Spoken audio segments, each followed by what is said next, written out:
Det er så Anne Balsø i en hånd.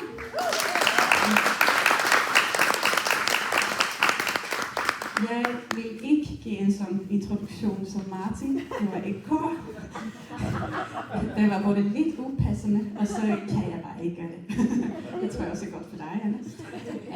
Men for jer, der ikke kender Anne, så er du søster til Martin. Det kan vi godt sige, ja. Og sådan har Anne plantet Aarhus Vineyard sammen med sin mand Simon, da de er præster i dag og leder den kirke. Og her for nylig, så har også Anne og Simon sagt ja til at lede os i Vineyard Danmark. Så de er også vores nationale ledere. Så det synes jeg også kan fejre lidt. Så det kan vi også gøre. Og det er vi meget taknemmelige for, vi andre præster i Danmark, at vi må følge jer. Vi tror på, at I har en god vision for Vineyard Danmark, og vi tager også det næste skridt på vejen. Så jeg også bedt dig, Anne, at måske sige en lille smule om det. Nu ved jeg, at I er helt nye, men måske bare en lille sætning om Vineyard Danmark. Ja. Tak. I er alt for søde. Altså, der er jo ikke så meget at fortælle i Vineyard Danmark nu, men egentlig så tænker vi meget Vineyard Danmark som os alle sammen, alle jer, der er her, og alle kirkerne i Danmark, det er os, der Vineyard Danmark. Det er ikke sådan os, der skal have et eller andet stort sekretariat, hvor der sådan, vi sidder og siger alt muligt, der skal ske, men det er meget mere noget, som kommer til at være noget, der bobler op nedefra. For eksempel nu de her lejre, som kommer til at være juniorlejre til foråret og teenage-lejre lige her i november, og så skal vi have en sommercamp også i Danmark til sommer. Og så nogle ting, som er sådan noget, der er nogen, der har gået og sagt, at kan vi ikke få lov at holde en julenlejr? Kan vi ikke lave en teenage-lejr? Jo da, det skal vi da, og så gør vi det på tværs af landet, så hiver vi nogle kræfter ind forskellige steder fra. Jeg hørte også lige i går, at der er nogen, der har fået skrevet nogle sange, og samarbejdet med Helsingør Vineyard. Er det rigtigt? Det er jo sindssygt fedt, og sådan hele det der, jeg tror bare, der er så meget, der går og bobler rundt alle mulige steder, og vi er jo faktisk en ret lille bevægelse, vi kender hinanden sådan ret godt. Så det der med bare at få sat folk lidt sammen og connected og få fod under det, der allerede er i gang, det er sådan noget, vi drømmer om at få lov til at bare være sådan nogen, der går og siger, yes, gør det, og så skal vi ikke gøre så meget. Det er sådan egentlig lidt det, som vi tænker er vores rolle. Så det ser vi meget frem til, og synes, at det er rigtig spændende, og elsker jo bare Vineyard. Jeg kan fortælle, at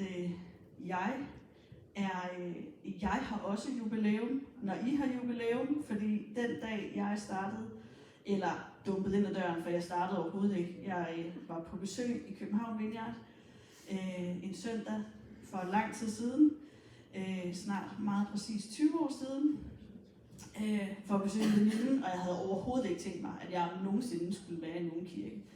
Men jeg kom ind ad døren i København Vineyard og følte mig bare så mødt af nogle mennesker, som var ærlige om deres liv, som kæmpede med ægte problemer, og som var ærlige, og Gud var til stede. Der var sådan en ånd i lovsangen, der var sådan en ærlighed, som bare drag mig ind. Så jeg kom igen. Og den første søndag, jeg var der bad man for sådan nogen i Roskilde, som havde startet en gudstjeneste. Der var første gudstjeneste i Roskilde. Og det var altså meget godt, at jeg den ved jeg ikke, hvem er, men så blev jeg jo hængende i kirken og blev ved med at høre om alle de der ude i Roskilde. Du ved da godt, hvem David og Solvej er. Du ved da godt, hvem dem er. Og sådan, nej, jeg ved ikke, hvem det er. Men altså, det var så dem, der var med til at plante her. Så jeg har 20 års jubilæum lige om lidt i Vineyard-bevægelsen, og har jo levet nu halvdelen af mit liv i Vineyard. Så kan I selv regne ud, hvor gammel jeg er. Men det sætter jeg meget stor pris på. Og jeg har også sat vildt stor pris på faktisk at være her sammen med jer. Og lære jer lidt bedre at kende dem, jeg ikke kendte i forvejen. Fordi jeg kender faktisk ret mange af jer ret godt. Der er nogen, jeg har været i netværksgruppe med, nogen jeg har boet sammen med, nogen jeg har i det hele taget delt rigtig meget sammen med på kryds og tværs. Og når man sådan flytter, som vi gjorde, her for snart 6 år siden flyttede vi til Aarhus fra København. Og vi kendte ikke et øje. Vi havde lidt nogen med, der var med til at plante. Men man kommer virkelig til at sætte pris på mennesker, som har kendt en lige lidt mere end 5 minutter, når man sådan laver sådan en ryg over til Jylland. De er mærkelige Jylland. Men det er rigtig godt at være sammen med sådan nogle som jer, som også har kendt mig, siden jeg bare var den der sad på bagerste række. Hvor var kaffepausen i dag? Det er jo det eneste, der kendetegner Vineyard på verdensplan. Nej, det skal nok ikke være med, men jeg synes, det faktisk var meget rart i starten, hvis der ikke havde været kaffepause, for jeg tudede simpelthen så meget det der første år, jeg var i København Vineyard. Så var sådan en panda, købte en mascara, der bare sad, og så var der sådan nogen, der skulle komme og være inkluderende og sige, hej, hvem er du? Og jeg var bare helt snottet rundt. Så flot, der ikke er kaffepause, det er dejligt. Så kan det være, at der er nogen, der kan bevare værdigheden lidt bedre, end jeg kunne den. Men altså, nu har jeg været sådan lidt rundt omkring, men i hvert fald, så bare sige, at vi sætter så meget pris på jer. Og på Roskilde Vineyard, og sådan, vi er jo sådan en youngsterkirke i Aarhus, der er så mange nye, både altså aldersmæssigt, har vi ikke været der så længe, men også de mennesker, der kommer, er bare sådan, uden at fornærme nogen, men meget yngre end jer, de fleste af dem. Og jeg er næsten altid alderspræsident, det er sådan lidt irriterende, ikke? Men altså, I får mig faktisk til at føle mig sådan lidt yngre. Tak for det også. Men jeg skal bare vide, hvor meget tyngde og ballast og gode ting der er her. Altså, når vi kigger på Vineyard Danmark, eller bare Kirke Danmark, så er I altså sådan nogen, der har noget solidt over jer, som vi virkelig sætter stå. Det har kæmpe betydning, ikke? I er simpelthen kendt for jeres trofasthed, jeres udholdenhed, og det er simpelthen nogle helt andre ting, der er i spil, når man har været her i gamet, sådan som I har været så længe. Og I ved noget om livet, I ved noget om Jesus, I kender ham, I kender også til at bokse med Jesus, og til at bokse med livet, og jeg har stadig. Og det er faktisk virkelig noget, der er værd at fejre, og om noget, vi sætter mega stor pris på, fordi det har bare en anden tyngde, end sådan nogen, der fiser rundt og er forvirret i livet, og ikke helt ved, hvordan det hele skal ende. Så kan man se hen på jer, være her sammen med jer, og mærke noget af den tyngde. Jeg håber sådan, I har lyst til at være med til at velsigne resten også af Vineyard Danmark med. Kom med på sommercamp til sommer, og være med på de ting, vi laver fælles, fordi I har så meget at give. Og jeg ved ikke, om I selv ved det, men vi ved det i hvert fald, at I har så meget at give.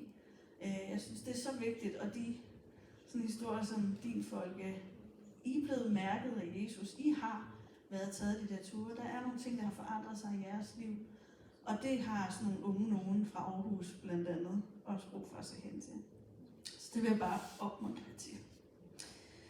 Ja, men lidt i tråd med alt det her med familiefølelse. I er jo familie. Jeg ved godt. Altså ikke kun Martin, som er min bror, men altså alle jer andre også. Så jeg sådan på et tidspunkt, på det sidste, sådan gået og tænkt på det her med, hvordan jeg selv er vokset op, og hvad for nogle normer, der ligesom har præget mig, og jeg ved ikke, om I har prøvet at vokse op under sådan nogle normer, som I sådan også har haft lyst til at bryde lidt med. Sådan nogle uskrevne regler, sådan nogle ting, som der bare var i det miljø, I voksede op i. Og det kan jo godt føles lidt som en spændetrøje, sådan nogle miljøer, man vokser op i. Det har jeg i hvert fald. Jeg voksede op i Bellinge på Fyn. Er der nogen, der ved, hvad Bellinge er? Nogen har været i Bellinge? Yes.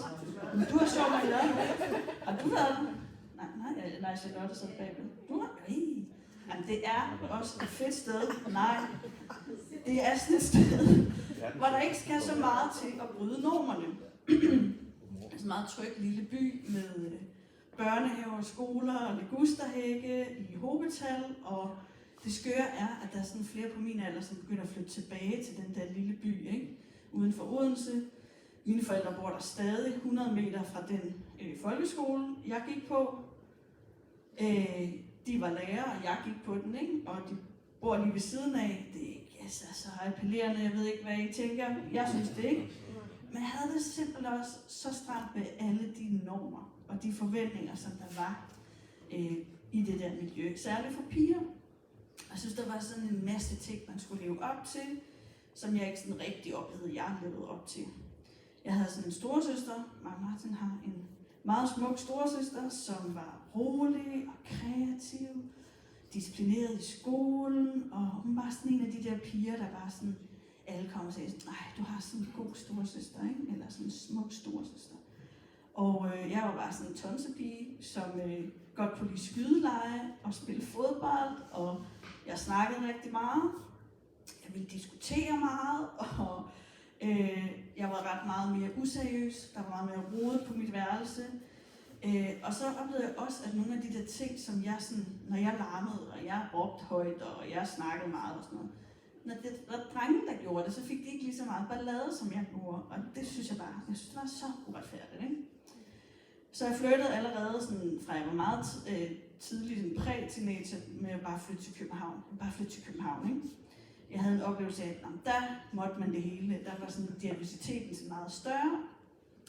Og hele gymnasietiden gik jeg sådan og trippede, og var næsten lige ved at flytte faktisk før tid.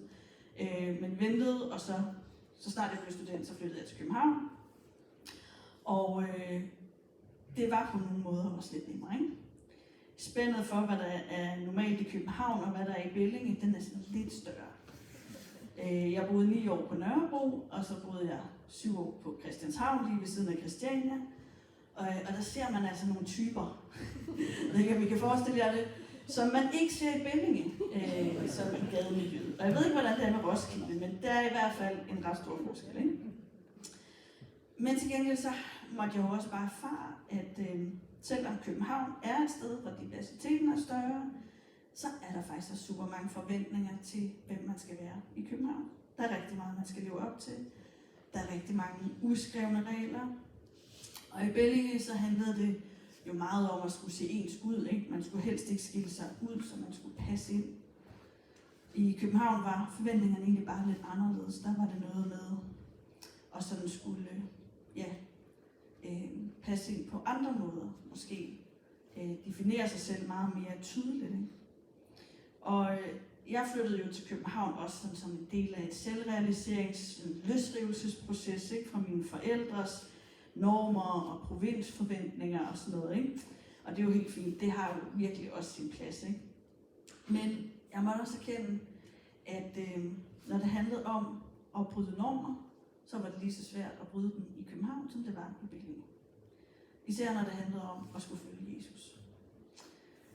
Og i virkeligheden så tror jeg, at den skandale, som korset altid har været, den revolution, som Jesus konstant talede om, at Guds rige skulle bryde igennem på den her jord. Og alt det, som efterfølgelse af Jesus, det ligesom handler om, det har altid været en skandale. Det er en skandale. Og det vil simpelthen kræve brud på normer, fordi det vil altid være en skandale at leve et overgivet liv til Jesus. Men ikke desto mindre, så er det det, vi er kaldet til. Og det skal vi være lidt sammen om i dag, og om hvordan det ser ud. Men jeg først lige starte med at bede. Jesus, kom her til os i dag. Kom og vend tingene lidt på hovedet for os. Kom og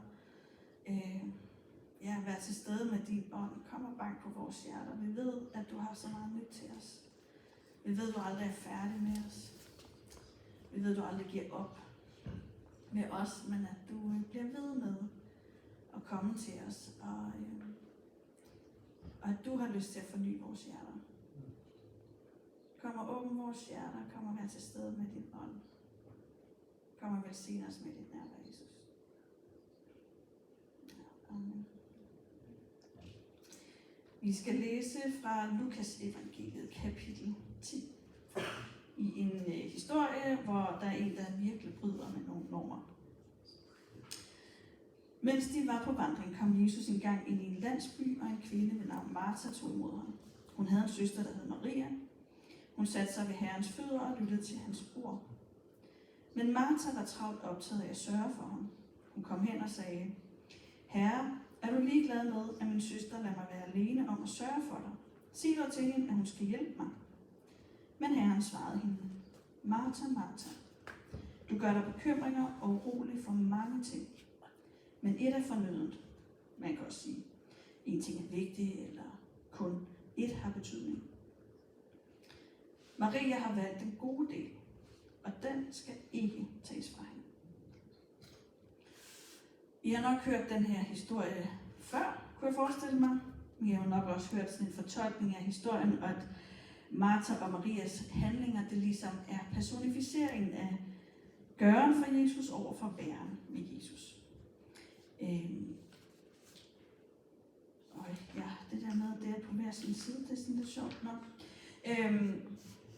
Martha, hun arbejder, ikke? Og gør en hel masse. Og Maria, hun sidder ved Jesu fødder og hviler. Og jeg tænker sådan set også, at den udlægning har virkelig sin ret.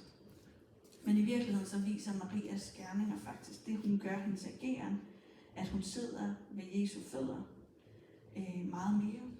Det viser ikke så meget en positur af hvile, så meget som en positur af discipleskab. Teologen N.T. Wright, han siger sådan her: To sit at someone's feet meant, quite simply, to be their student. And to sit at the feet of a rabbi was what you did if you wanted to be a rabbi yourself. There's no thought here of learning for learning's sake. Mary had quite taken the place as a would-be teacher and a preacher of the kingdom of God. And Jesus affirms her right to do so. Konflikten mellem Maria og Martha handlede altså ikke som sådan om, at Martha hun følte sig alene i køkkenet, selvom det sikkert har været et super stort irritationsmoment. Men konflikten handler faktisk meget mere om, at Maria hun opførte sig som en mand. At hun på skandaløs vis brød med alle normer, der var for, hvordan man på Jesu tid måtte opføre sig som henholdsvis mænd og kvinder. Maria hun bryder med alle datidens normer, som bød sådan en klar opdeling mellem mænd og kvinder, både i huset, som i opgaver, og ikke mindst, hvad for nogle roller man kunne indtage i samfundet. Der brød hun med dem alle sammen, ikke? Ved at sidde ved Jesu fødder, ved at lytte til hans ord, eller lytte til hans lærer, som der står i andre oversættelser, så træder Maria ind på mændenes domæne. Hun træder ind i en rolle som disciple, og som de facto ligesom handler om at være rabbi. Så at være disciple, en sige rabbi, det var fuldstændig udelukkende for mænd på den her tid, ikke? Og det er det domæne, som Maria træder ind på, og som Martha harcelerer imod. Men det er det, som Jesus til gengæld anerkender og støtter. Så det, vi er vidne til i den her lille korte historie, det er faktisk et særdeles kvindefigurerende, faktisk et sådan ret feministisk projekt, som Jesus tillader, og som han har gang i, når han siger, at Maria har fat i en god del, og den er der ikke nogen, der skal tage fra hende. Så Maria, hun bryder med normerne, hun bryder med alle forventningerne på den helt store klinge. Hun bryder faktisk også dem på den lille klinge. Hun bryder også med de forventninger, der er til hende i deres hjem. I det relationære, i det helt små. Martha, hun gør i hvert fald opmærksom på, at Maria burde hjælpe ud i køkkenet, ikke? Og jeg kan da egentlig godt have sådan okay sympati med Maria. Jeg ville da også synes, det var rimelig irriterende, hvis min kære søster sådan bare overlod det hele til mig. Det er sådan et dårlig stil, ikke? Er det ikke sådan lidt tarveligt gjort af Maria? Godt forstå Martha. Og må ikke også Maria, hun har haft sådan nogle forventninger til sig selv, ikke? Sådan noget forventninger om, at hun er sådan en, der hjælper de andre. Hun er sådan en, der ikke bare skider på de ting, der skal gøres, men hun er sådan en, der også har standarder for, hvordan man skal føre hus og de huslige gørmål, ikke? Som hun har skulle lade ligge for at kunne sidde ved Jesu fødder og lære ham. Standarder for, hvor pænt der skulle være, hvor den værtskabet og maden og sådan noget skulle være, ikke? Kender I sådan nogle standarder? Eller er det bare mig? Den bryder Maria også med.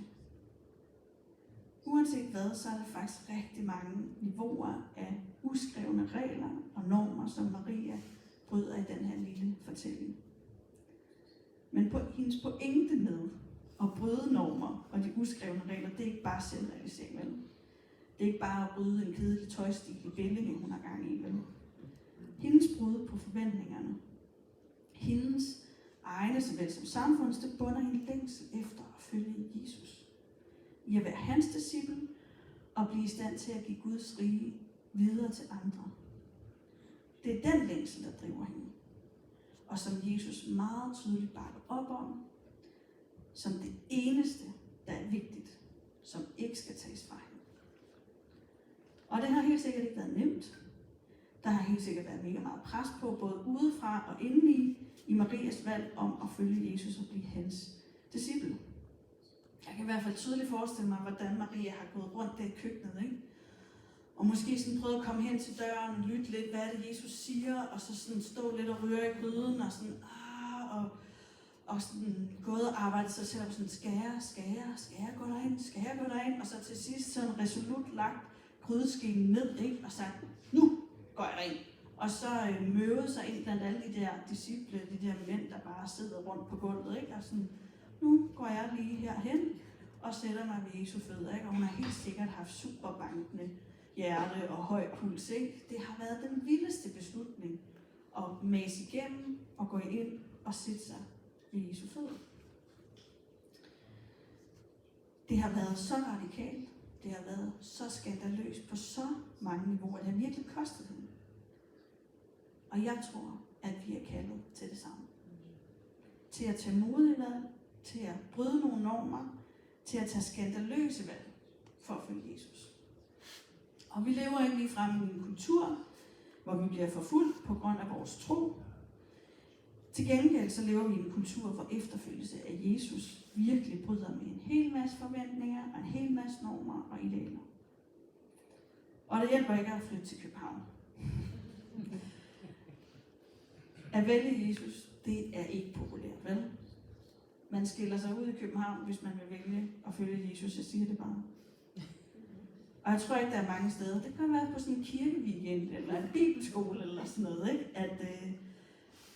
At det er sådan at at følge Jesus. Men I forstår, hvad jeg mener, ikke? For det er simpelthen skandaløst at bekende sig til Jesus. Det er skandaløst at lade ham være herre, og lade ham bestemme i vores liv. Og lade ham fortælle om, hvordan du skal se på andre mennesker, hvordan du skal se verden. Og lade hans mening tælle mest. At gå i lære hos ham. Og bringe hans kærlighed, hans fred og hans glæde, hvor du går. Prøv at høre, hvad det er, Paulus siger om livet som efterfølger. Kære venner, I kalder til et liv i frihed fra lovgivninger. Men misbrug ikke friheden. Gør den ikke til en undskyldning for at handle selvisk. Nej, I skal tjene hinanden kærlighed. Hvis I virkelig er ledt i Helligånden, behøver I ikke lov til at holde styr på jer.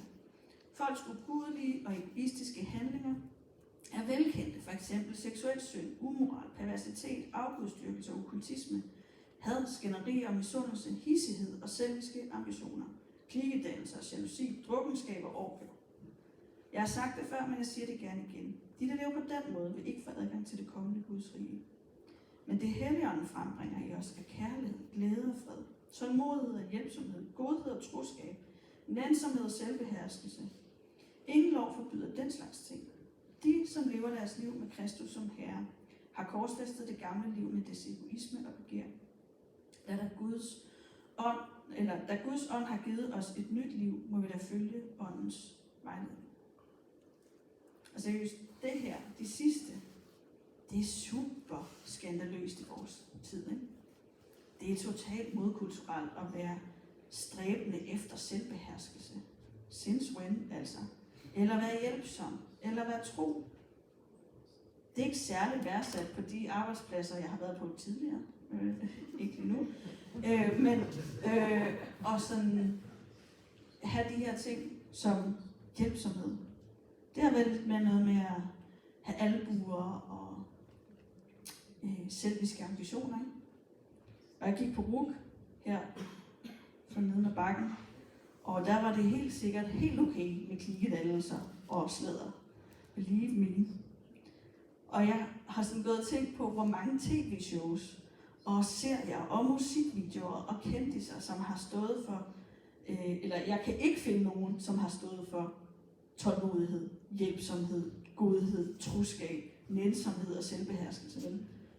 Jeg kunne lige komme i tanke om Søren Ryges programmer. Jeg kan godt nævne de første 50 serier og shows, som promoverer seksuel amoral, perversitet, had, skænderier, misundelse, hissighed, jalousi, drukkenskab og orgier. Ved ikke hvad jeg er? Man tænder for TV3, ikke? Og det er sådan set ikke fordi, jeg tror, at vi sidder her og tænker sådan, det er også virkelig god adfærd, de der i Paradise Hotel har. Det vil jeg til at leve efter, eller Kardashians, wow, de er for fede. Men når vi ender med at sidde og lappe det i os alligevel, ikke, for at være underholdt, så tror jeg simpelthen, det flytter noget i vores hoveder. Jeg tror, det får lov til at forme os, når vi lader os fylde af det modsatte af det, der er ånden. Og nu er det sådan lidt, jeg bliver lidt irriterende, ikke? Men for alt det, som vi vælger at se, jeg tror virkelig, at det normaliserer noget inde i os. Og det rykker ved vores normer og ved vores forventninger. Og det gør det i stigende grad sværere faktisk at bryde med de her normer, eller de her idealer, som vi ser særligt i vores medier. I hvert fald, hvis vi har tænkt os at være efterfølgere af Jesus. Og lad os lede af Helligånden og overgive os til ham. For det står for det modsatte, ikke? Og Jesus han taler igen og igen om at lade os forvandle. Lad os forvandle, lad vores hjerter fornyes og omvende os, ikke? Ændre sig og følge ham. Og jeg er sådan set overbevist om, at første skridt i efterfølgelsen, det handler om at vende om og bryde normer, man vil, og være sammen med Jesus og lytte til ham. Lyt til ham ved hans fødder, til hans lære, præcis som Maria gør, og tage ved lære af ham. Det er step 1 i omvendelsen, ikke? Lad livet tage en 180 grader og ændre sine vaner. Vend om, ikke? Men step 2, det er at lære af Jesus. Lyt til ham og tage ved lære. Og det er jo så, det kunne være at læse Bibelen, det kunne være at komme til gudstjenester, det kunne være at være med i en netværksgruppe, være i proces med nogle andre omkring det her. Hvad vil det sige? Hvad siger Jesus egentlig? Ikke? Det er læren. Og der er masser af fede podcast og bøger og alt muligt, man kan give sig i kast med. Ikke? Men når det er sagt, så tror jeg simpelthen ikke, at man kan lære at tænke sig til efterfølgelse af Jesus. Man kan ikke tænke sig til at være efterfølger af Jesus. Det kan man simpelthen ikke. Skal man blive mere som Jesus? Skal man reelt blive forvandlet? Som Paulus siger, være fyldt af kærlighed og glæde og fred, klædt i tålmodighed og hjælpsomhed og godhed og troskab og nænsomhed og selvbeherskelse. Det er ikke små ting, vel? For at den transformation skal finde sted, at vi bliver forvandlet, så det der kendetegner os, ikke? Som jeg i virkeligheden tror, at vi alle sammen længes efter. Så må vi mere gå fra bare at forstå, og have forstået og lært om Guds rige. Vi skal videre af det. Ellers så strander det bare som viden. Og jeg tror faktisk, der er rigtig mange kristne, som går meget op i det her med læring og forstå Jesus og teologi med hovedet, men som reelt aldrig oplever nogen forandring af hjertet. Som søger mere og mere viden om Jesus, om Bibelen, om teologi, men det bliver bare aldrig omsat til praksis. Og jeg tror ikke, vi skal nøjes med det her. Bare lære om Jesus. For vi kan vide nok så meget, men det ændrer ikke noget, hvis vi ikke har praksis med.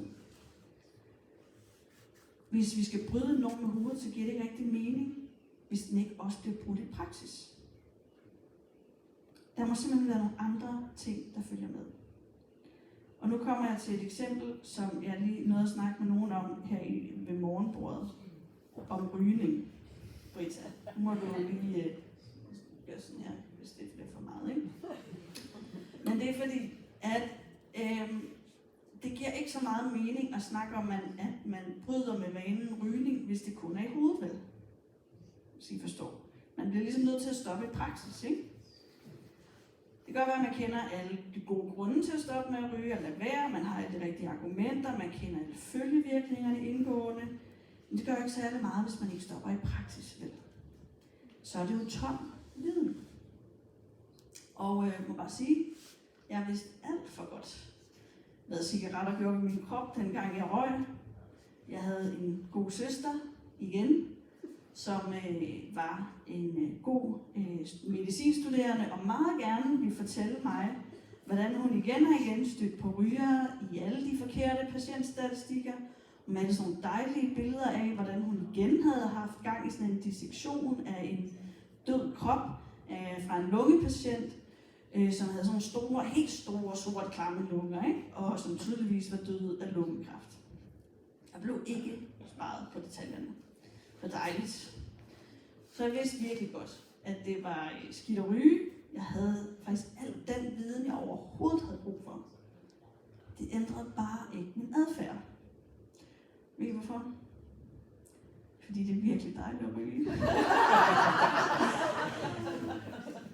Nu, Britta, at du kan gøre sådan her. Men jeg elskede jo virkelig bare at ryge. Og I'm sorry, jeg er lidt måske ikke så præstagtigt indrømme, men jeg kan stadig have totalt meget lyst til at sidde i en vindueskarm med en cigaret i hånden, sådan, det er mørkt udenfor, sådan et glas rødvin, eller på en strand, en kold øl i hånden, og så lige en cigaret, eller på en café, hvor man lige sidder ude på et fortov, og sådan lige får solen i hovedet, og en kop kaffe, og så en lille cigaret.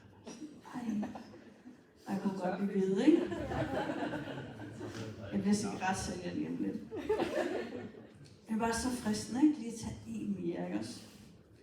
Men historien har desværre vist alt for tydeligt, at det kan jeg simpelthen ikke styre. Og det siger mere om mig end så meget andet. Min pointe er bare, at problemet er ikke, at jeg manglede viden om rygning. Eller at jeg skulle lære mere om skadesvirkningerne ved rygning for at stoppe. Problemet var snarere, at jeg virkelig bare elskede at ryge for meget til at stoppe.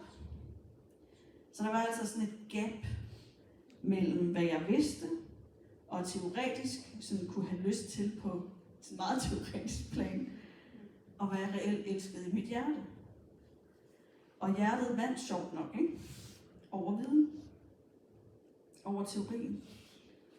Så hvis en norm, hvis en vane virkelig skal brydes, hvis man virkelig skal blive forandret og omvendt, være efterfølger af Jesus, så er vi rent faktisk nødt til at opleve fornyelse af hjertet. Vores viden om Guds rige, om Jesus, det må bakkes op af praksis. Det handler faktisk om principper for forandring, for forvandling, hvordan vi må have vores krop og vores handlinger og vores praksiser med i vores discipleskab, hvis det overhovedet skal give mening. Så gabet mellem læring eller teori og hvad vi ved, og hvad vi vil med vores hjerte, i det gab, der ligger praksis. Så step 3 i efterfølgelsen, det må simpelthen være at omsætte den viden, vi får ved Jesu fødder. Det vi lærer af ham, det skal vi omsætte til praksis. Så vores hjerter forvandles.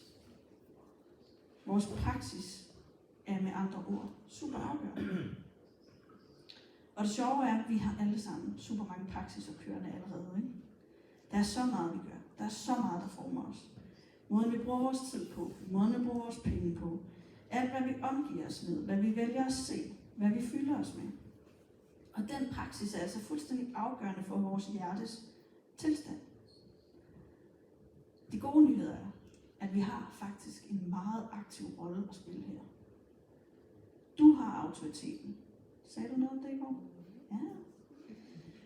Og magten til at søge Guds rige og hans retfærdighed og indstille dit hjerte på Jesus ved at praktisere et liv med Jesus. Vores hjerner er faktisk wired på en måde, så jo flere gange vi gør noget, jo nemmere bliver det. Så bliver det nemmere at gentage den praksis, som vi allerede har gjort en gang. På godt og ondt, ikke? Det er nemmere at tage et stykke slik mere, hvis man først har taget et. Det er langt nemmere at lige lukke et serieafsnit mere, når man først er i gang med det, ikke? Det er langt nemmere at begynde at ryge igen, hvis man lige tager en cigaret igen, ikke? Det har jeg opdaget. Det er også sådan med sociale medier, ikke? De har ligesom lige fattet det der princip, ikke? Jeg har for nylig slettet min Facebook og min Instagram-app fra min telefon. Det er svært ved at styre det der. De der reels tog bare over. Jeg så Rasmus hele tiden sidde og lave mad, og jeg kunne bare ikke stoppe igen. Men jeg har virkelig sådan opdaget, ikke?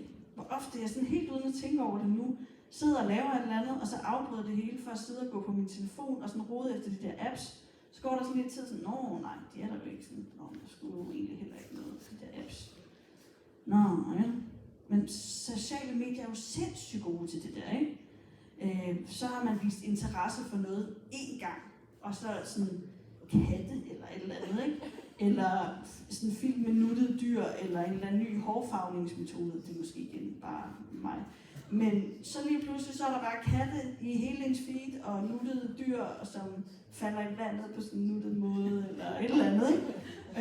Og så sidder man bare, og så har man brugt en time på det der, ikke? Og så er man bare bagefter sådan, okay, jeg er så nem, altså vi er jo så deprimerende nemme her, ikke?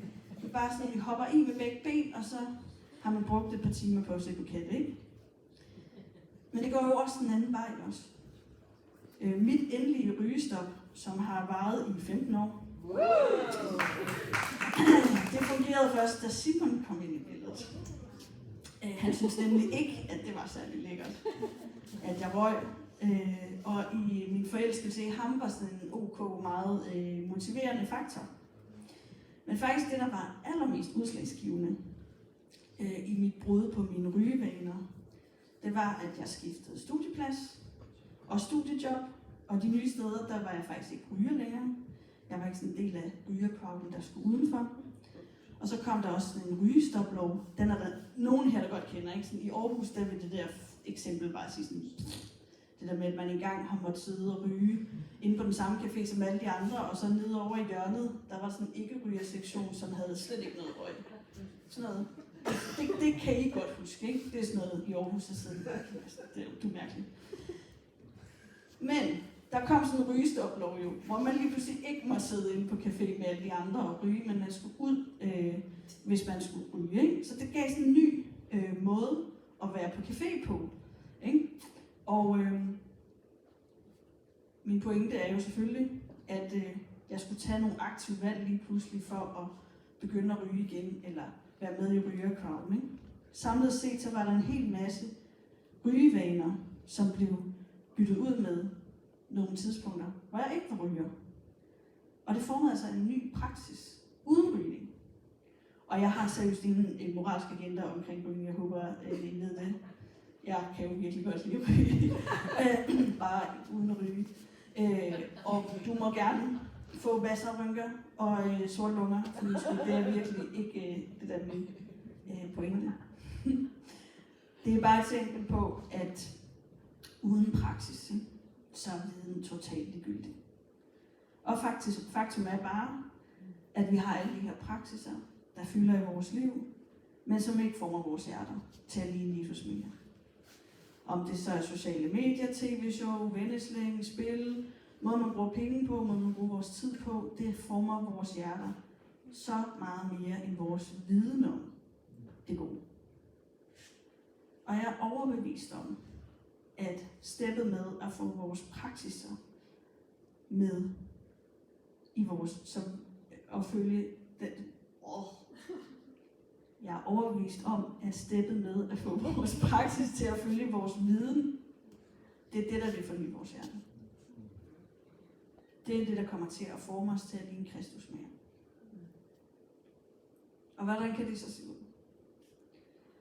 Vi kunne begynde med de praksiser, som Jesus han viser os.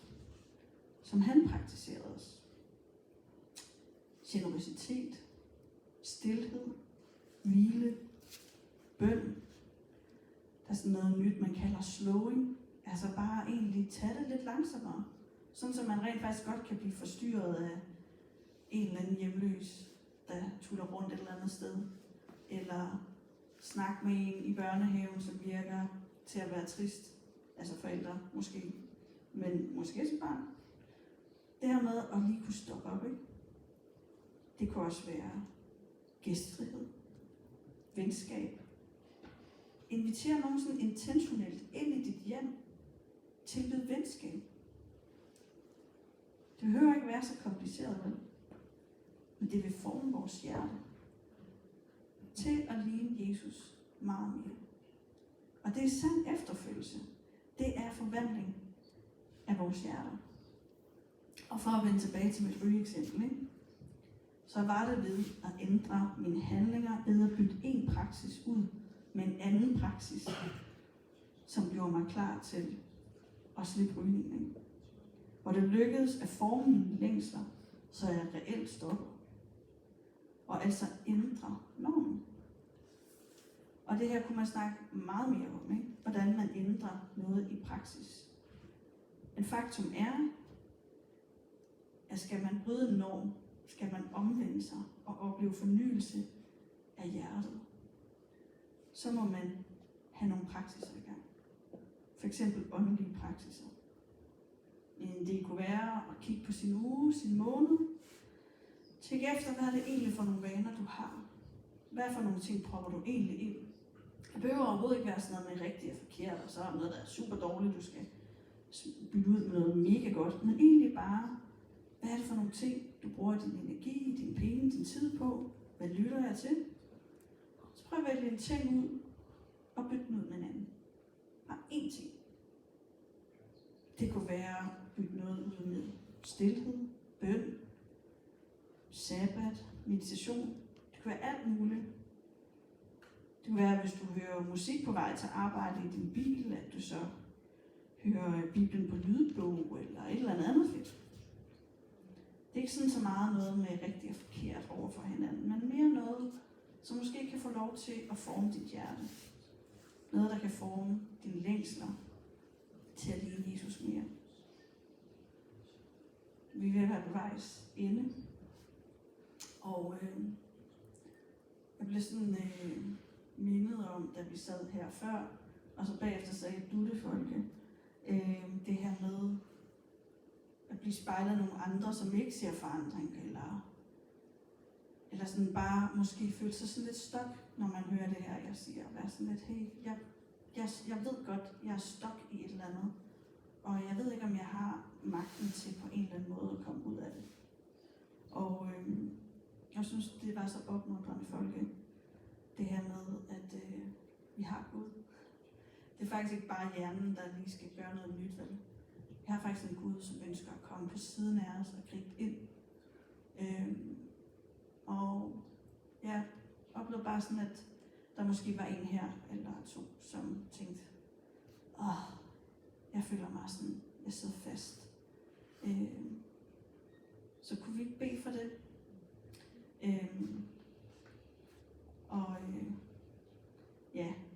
Jeg synes jo, det er godt med praksis og bruge kroppen, få kroppen med. Så har jeg ikke lyst til at stå op, så kunne vi stå op sammen. Og hvis du er her og tænker,